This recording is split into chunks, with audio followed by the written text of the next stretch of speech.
Welcome Capricorn to your in-depth monthly forecast for August 2024 for the Ascendant, the Sun or the Moon. I'm going to share the event chart right at the start of the month shortly on screen, but before I do, I just want to tell you about a very special opportunity. If you order your unique personal horoscope for year 2025 now, I'll give you the rest of year 2024 free, plus you'll get 30% off and also your life roadmap report. Please see the link beneath this video so you can check this out. If you know your tropical astrology really well, why not check out my draconic version? Same offer, the rest of this year free, all of 25, plus your draconic character analysis, and also 30% off.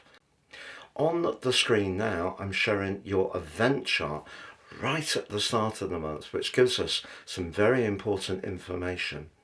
Not least, we need to be mindful of your ruler Saturn, which continues its retrograde. It's asking you to look inwards to understand how you think, the third house, but also how you think around emotions, because the host is Pisces, and also your interactions around neighbours, siblings, your belief systems. Those are all under review. And it's interesting because as this month begins, Saturn is in a tense right angle with Jupiter, the planet of grow.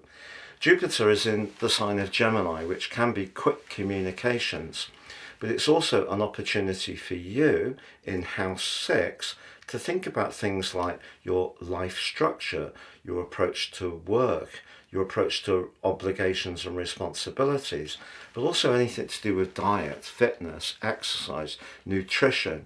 The 6th house is very much to do with virtue.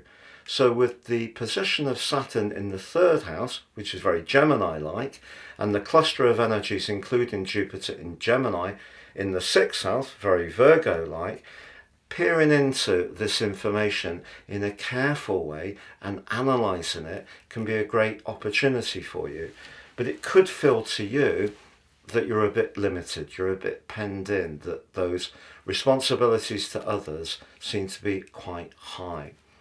But you know, one of the great things about entering this month as you do is the Sun is in the sign of Leo, which is very much to do with warming up our approach to situations, and for you that's house 8, can be very transformational, but it's forging a super link to Mars like Jupiter in your 6th house. So if you're open to looking at things in a fresh way, the energy is there. It's just you need to be careful about what you commit to, because Jupiter can see us at times being a little bit too generous and a bit hasty in agreeing to do things, and Saturn's asking you to measure your thinking and measure your words in a very careful way.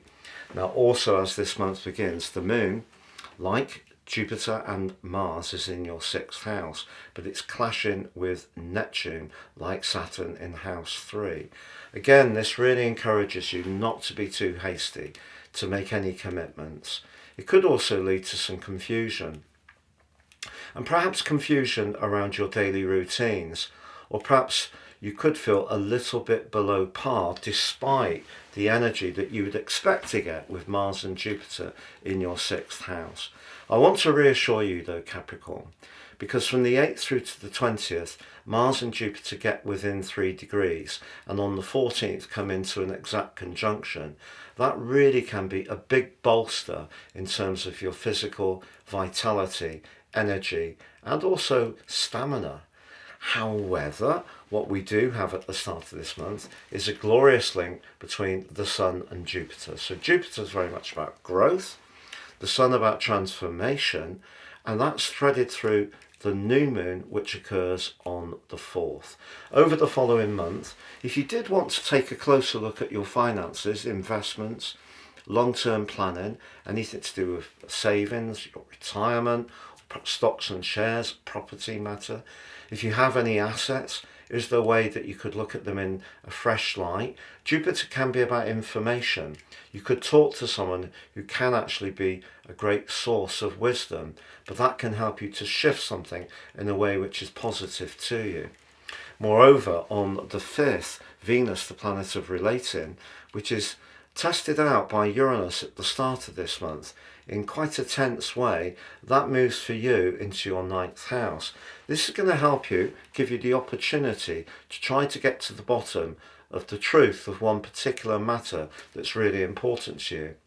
With Mercury going retrograde on the same day and starting this month in its pre-retrograde shadow, anything to do with higher knowledge or really understanding the true implications of any involvement you have, particularly of a contractual nature, see Mercury retrograde as a chance, along with Venus, to explore things and get a lot more genned up. Now, if you are hoping to travel, I can't deny that at the heart of this month, Mercury's opposition to Neptune can cause some real snags, confusions, delays, and could be incredibly frustrating. Also, if you're finding it difficult around a romantic or partnership situation, the opposition between Venus and your ruler across the 17th and the 21st could really see things chill down and get very cool.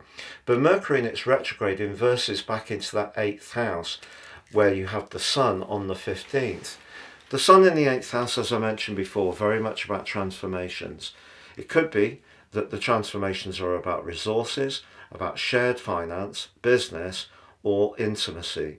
If you're not quite sure about a relationship, the energies at the heart of this month could be quite challenging.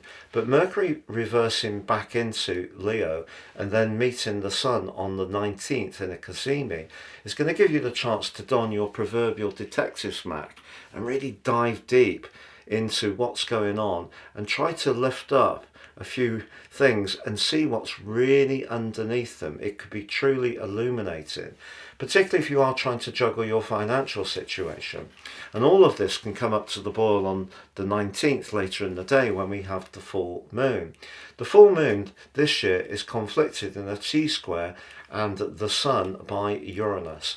Now we know Uranus has, for you in particular, been pushing you since 2019 to be a lot more daring and outspoken about going for what you need as an individual.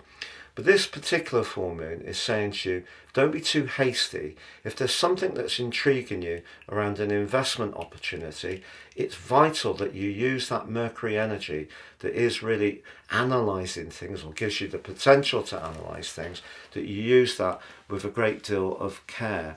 But on the 22nd, a wonderful event for you personally, because the Sun moves into your sister Earth sign of Virgo, and it's a chance for you to think about breaking out, being more spontaneous, perhaps planning a holiday or getting away for a weekend with some friends. The 28th sees Mercury go direct. That financial mystery can be unlocked at that point, but also in terms of your psychological insights this month. If you do meet some confusion, opposition or uncertainty by the 28th, a lot more clarity can develop. But you know, one of the great things about your sign, Capricorn, is that it's about culmination in the physical sense. So in terms of the zodiac's journey, which essentially means the progression of the animals, the zodiac, by the time we get to the goat, we're talking about the physical attainment. So you have a great appreciation of traditionality, of working hard, being applied, being patient, persistent, and climbing your way into positions of influence. While Venus moves into the part of your chart that's very much to do with these principles, but it also forges a fantastic link to Pluto in your second house of resources.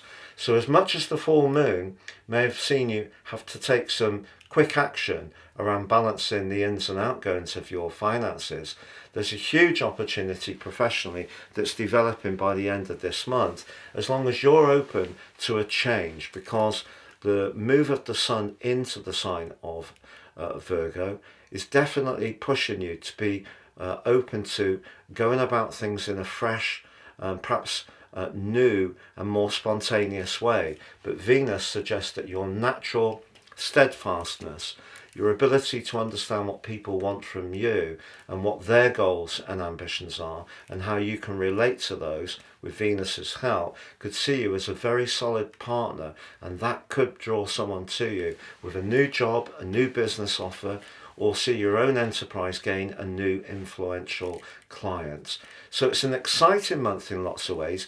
Definitely a month when you can transform your situation, but it is going to be important not to promise what more than you can realistically deliver, as Saturn is squared off by Jupiter right at the start of this month, as well as the moon by Neptune. It's been a real pleasure being with you. If you've yet to subscribe to my channel, I'd be honoured if you did so now.